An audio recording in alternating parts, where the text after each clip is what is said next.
In the last lecture, we saw how we can do the creation of a database in which we could store tables. Now, let's create a table which we're going to be using to demonstrate how we can work with table creation. First, let me show you how a table looks like in MySQL. Let's use Excel to demonstrate this. Let's head on to Excel, and you can see that here is a table in Excel which has a list of columns. So the top row consists of the column names. This is the transaction ID column. The column is referring to this structure here. So it's going to be our vertical structure. This is one column, this is another column, this is a third column. And if we want to take a look at our rows, which are also called records in MySQL, this is going to be a single row, this is going to be another row, and this is going to be a fourth row. So what is a record? If you look at this table is a sales table. It contains the sales that have occurred, and it records the transaction ID, the first name of the buyer, last name of the buyer, the product ID of what product was sold, and also the date at which it was sold, and our sales amount. So let's say you want to register a new sale. That is going to be analogous to adding a new record to this table. In that, you're going to have some transaction ID. So you're going to scroll to the bottom of the table. Here, we're going to have our transaction ID added.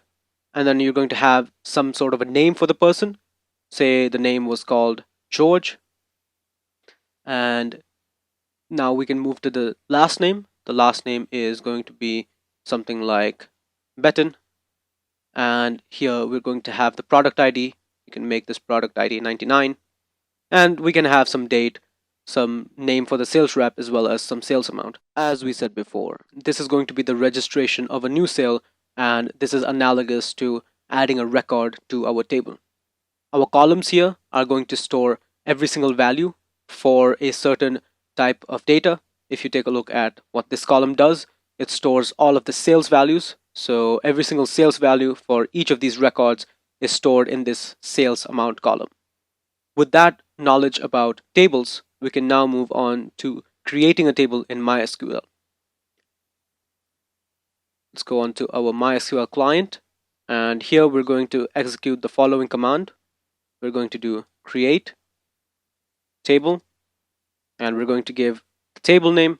This is going to be sort of like a test or a demo table. We're going to call it demo1, and then we're going to put a parenthesis, and we're going to press enter. So what do we have on the console so far? We have the following words: create table demo1. Demo1 is our table name. Create table is our SQL syntax, as you can tell from the capitalization.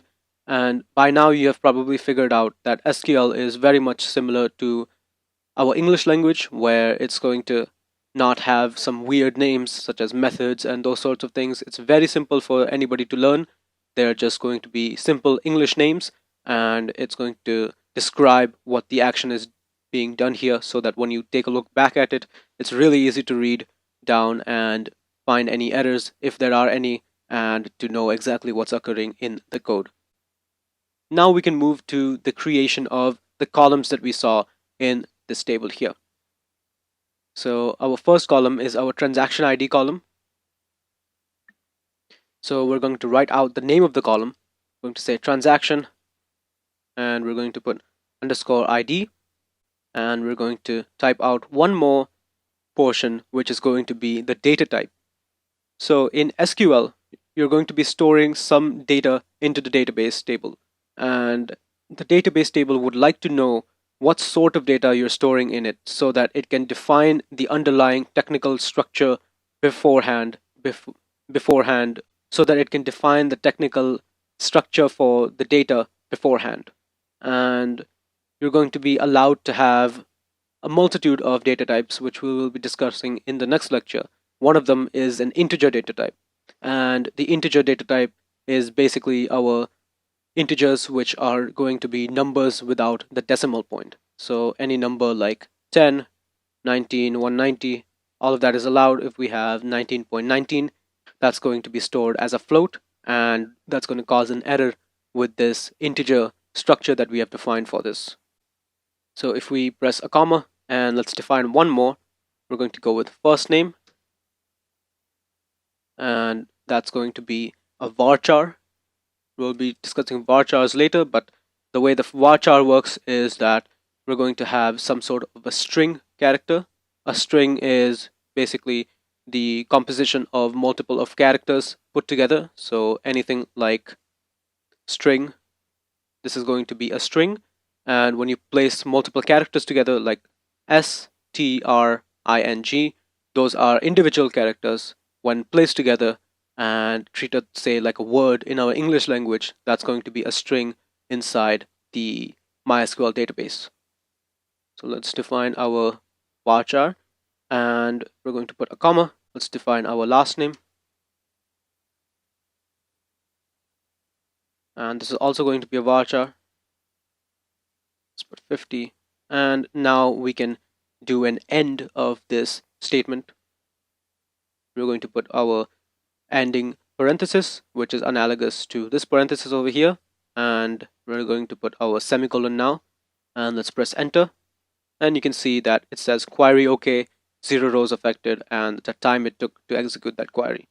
So let's come back to this statement here. What we did here was we created a table, and in order to create that table, we had to define something called a schema.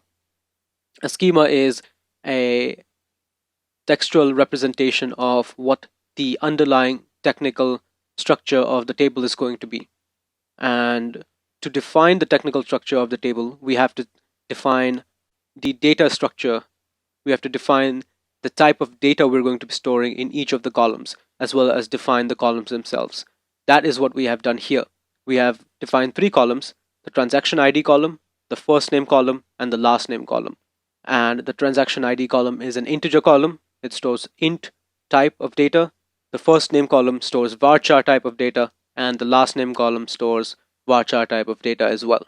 The reason for identifying these data types is so that the system can be ready to receive them, and the way it does that is it's going to put aside certain amount of storage space, as well as try to optimize how it can store that data. Because if you think about strings versus integers, they can be stored different ways, and MySQL is going to store them in the way that is most optimized to hold that type of data. With that, we can move on to the next lecture, where we will be seeing how we can add some information to our table with the insert statement.